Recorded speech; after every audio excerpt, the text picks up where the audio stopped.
Você vai assistir Simplesmente. Oferecimento Celita, um clássico para todos os momentos, bravíssimo. E Cofril, o Natal mais apaixonante de todos. Mais uma vez, o Simplesmente traz o melhor para você. E para entrar nesse 2022, nós trouxemos aqui uma educadora financeira, a Larissa Carletti, e ela vem falar sobre planejamento. Aqui, vocês já passaram por uma fase assim difícil? Meu Deus, o que eu vou fazer? Acho que todo mundo já passou, né? Mas a gente aprende a passar por isso e ver que tem solução. Para isso, ela vai falar tudo pra gente aqui. Este é o programa Simplesmente com Elusa Xavier e senta aí, porque ele já está no ar.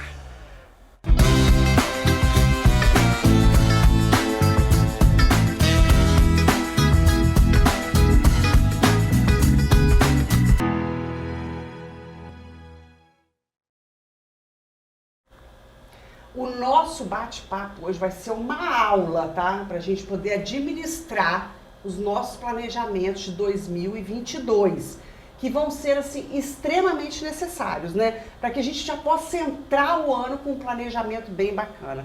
Para isso nós trouxemos aqui hoje Larissa Carletti, que é educadora financeira e ela vem ajudar a gente a administrar isso tudo. Larissa, quando fala de educação financeira eu gosto tanto, sabe por causa de quê? Porque a gente aprende a lidar com dinheiro, a guardar, a economizar, né? Então eu queria dizer primeiro que vai ser ótimo, porque você vai ensinar isso aqui um pouquinho pra gente. Quando a gente fala de planejamento para 2022, bom ter você aqui. Igualmente, assim, muito obrigada pelo convite. Olá para todos. E hoje a minha missão aqui é exatamente essa, tentar passar de uma forma muito mais simples e clara para você entender algo que pode parecer tão complicado, mas que é acessível para todos, que é fazer o seu planejamento, né?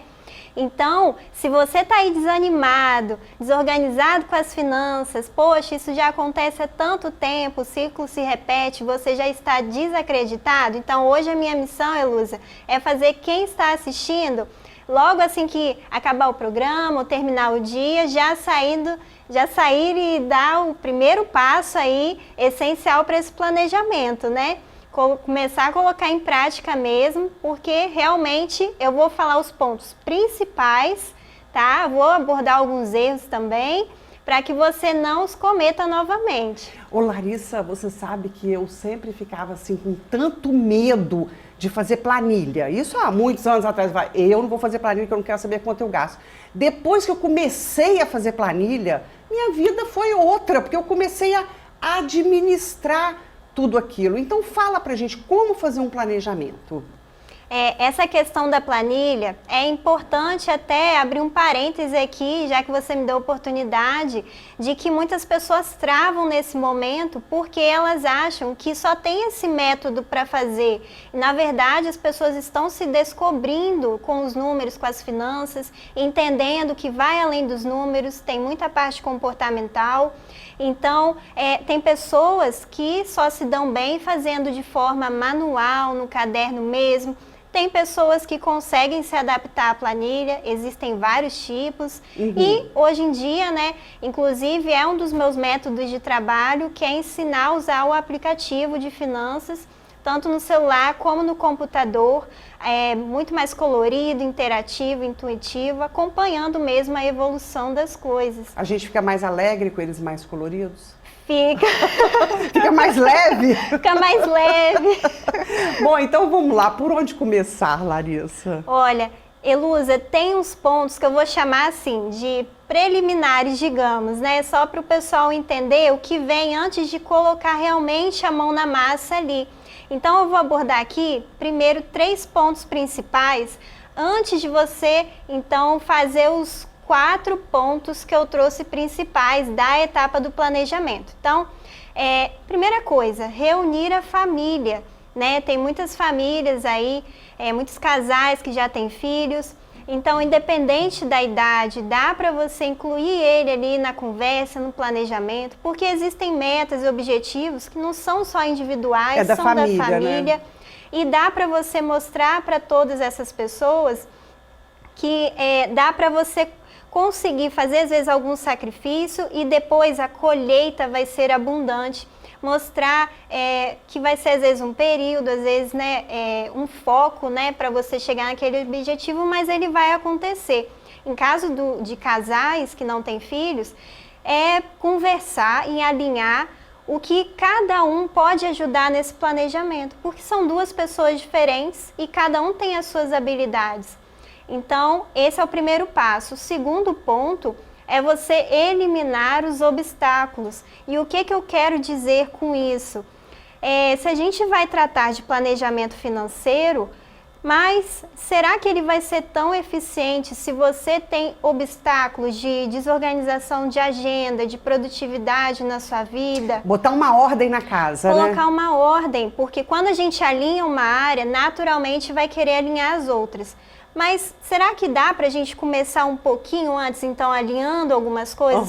Hoje em dia eu tenho percebido, Elusa, que as pessoas estão muito ocupadas, mas não tão produtivas.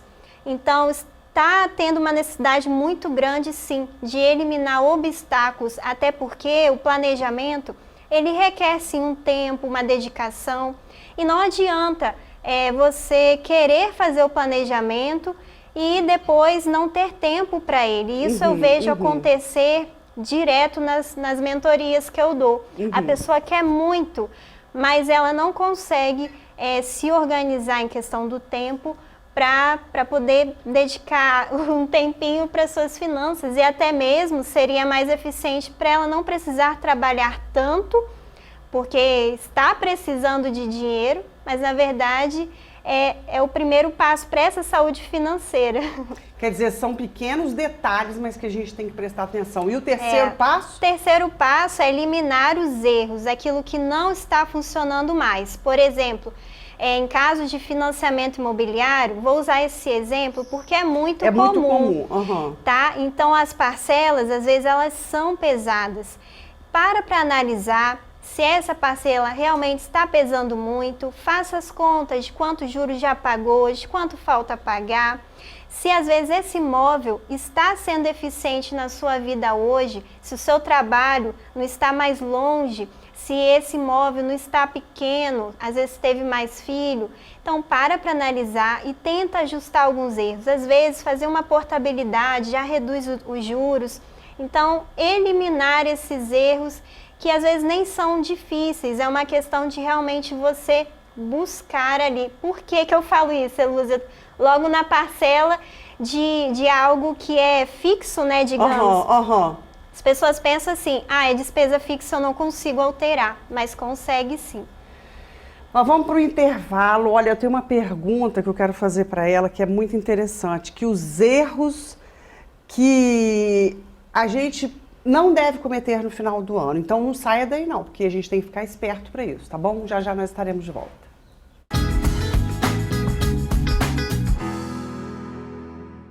Você está assistindo Simplesmente. Oferecimento Celita, um clássico para todos os momentos, bravíssimo. E Cofrio, o Natal mais apaixonante de todos.